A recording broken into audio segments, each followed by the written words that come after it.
Assalamualaikum warahmatullahi wabarakatuh.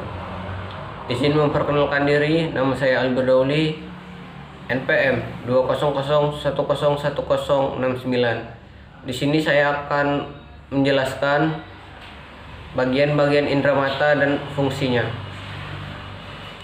Yang pertama ada kornea. Kornea adalah jaringan berbentuk kubah transparan yang membentuk bagian mata terdepan atau paling luar.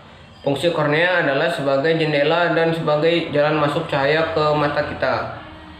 Berkat kornea, mata kita dapat mengatur masuknya sinar cahaya agar bisa melihat kata-kata dan gambar yang jelas. Yang kedua yaitu bilik mata depan, adalah kantung mirip jeli yang berada di belakang kornea di depan lensa. Kantung yang juga dikenal dengan istilah anterior chamber ini berisi cairan aqueous humor yang membantu membawa nutrisi ke jaringan mata. Cairan aqueous humor juga sekaligus berfungsi sebagai penyeimbang tekanan di dalam mata. Yang ketiga adalah sklera, adalah bagian mata yang berbentuk selaput putih keras dengan jaringan fibrosa yang menutupi seluruh bola mata kita, kecuali bagian kornea. Di dalamnya terdapat otot yang menempel guna menggerakkan mata yang menempel pada sklera. Yang keempat, iris dan pupil. Iris dan pupil adalah bagian dari anatomi mata yang saling berhubungan satu sama lain. Iris adalah membran berbentuk cincin yang mengelilingi sebuah bulatan kecil berwarna lebih gelap di tengahnya. Bulatan kecil di tengah itulah yang disebut dengan pupil. Pupil merupakan otot pada bagian mata yang bisa tertutup dan terbuka atau mengecil dan membesar. Iris berfungsi mengatur sejumlah cahaya yang masuk ke mata dan menyesuaikan dengan bukaan pupil. Yang kelima ada lensa. Lensa adalah bagian mata yang berupa jaringan transparan dan lentur yang terletak tepat di belakang iris dan pupil setelah kornea. Fungsi lensa adalah membantu memusatkan cahaya dan gambar pada retina kita. Lensa ini memberikan 25 hingga 35% kekuatan fokus pada mata kita. Selanjutnya yang keenam adalah koroid dan konjungtiva.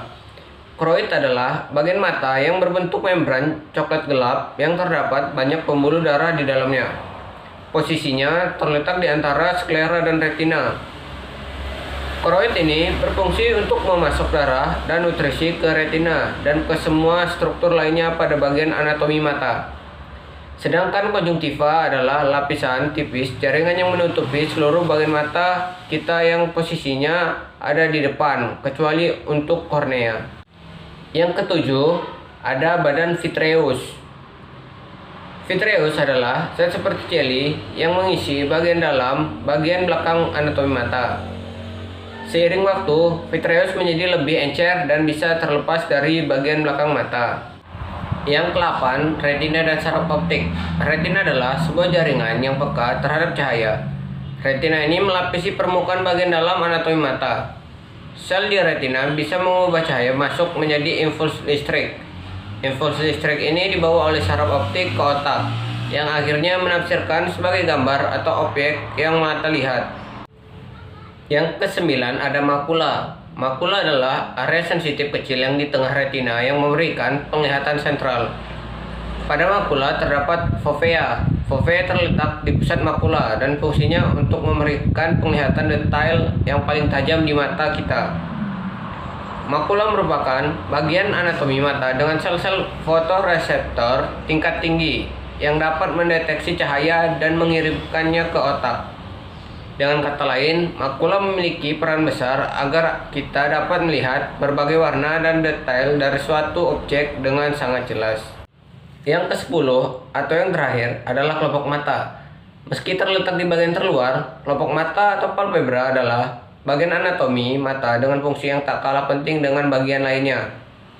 Kelopak mata membantu menjaga kesehatan mata dengan melindungi kornea kita dari paparan benda-benda asing seperti infeksi, cedera, serta penyakit.